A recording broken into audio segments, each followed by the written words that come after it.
One of the things I love are spoofs. Normally, I see this on TV like the Attack on Titan high school show, or basically all of Mel Brooks' movies. That's probably why I want to see them more in books.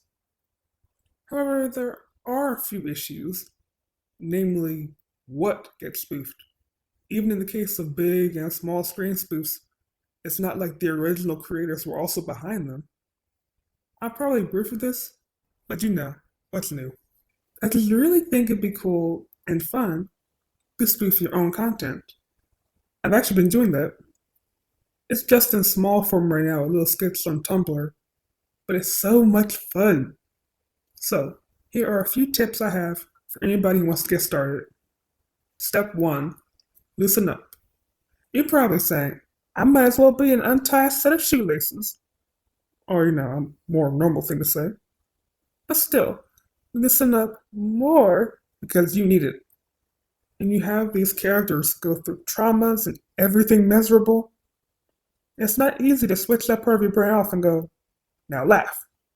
So step back and don't take them too seriously. Step 2, think of your characters. You know them. The perk to doing spoofs with your own content is that you know exactly how they'd respond. Also, mini tip for this, have some of them act a little out of character. I know. How will anybody know my characters if they don't act like themselves? Well, I think it helps to literally include that this is a spoof. Ideally, people will see that and be like, you know what, I'm pretty sure it's meant to be a comedy. You might not always have to do this. You might not always have to have them out of character though. For instance, I have a grumpy guy in my upcoming pirate novel. He is so easy to write skits for because everything with him is in character.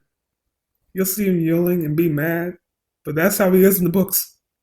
Other times, I've got the king from Changing Waters. For him in the skits, I make him a lot more socially awkward. It's not really untrue, because living the way that he has for so long, there's no way he would know how to actually behave around people. So that's another thing. If you're going to do it, imagine it as being in an alternate world. So instead of, my characters would never do that, it's, how would they react in a world like this? Step 3, consider spin wheels. I've done this a few times and I wasn't really sure what to do. This is especially useful if you have a big cast. Just plug names into the wheel, decide how many you're going to include for a skit, and go. The scenes can basically write themselves. That's happened to me when some of the results were so ridiculous that I couldn't help but love them. Step 4, just have fun with it. Personally, I don't think a topic can get too wacky for these. I've kept the characters in universe, put them in the modern day, focused on one particular response would be like, etc. Heck, if nothing else, being creative about this could help keep those creative juices flowing. You're experiencing writer's block? Nope, just be like I'm putting my characters in a restaurant, just a fine dining establishment. See what happens from that. You'd be surprised. So those are the tips. Now, if you would like to go beyond your own content, just be careful and make sure it's in public domain. You don't want any copyright claims. For me, I handle that side of things with Greek myths. If Homer shows up at my door with a lawsuit, at first, I'll probably faint. And second, I'll get an attorney. Still, there's a lot of public domain works out there, so find something that you really have an interest in. I kind of find those especially fun because you get to include all the information that maybe the average reader wouldn't know about.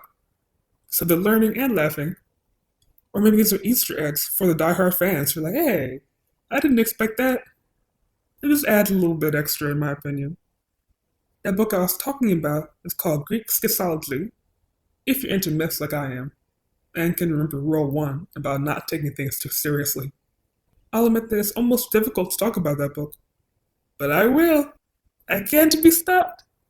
To hear more about it, other works, and the books from authors in the community, our Tumblr bookstore, like and subscribe. Happy skitting!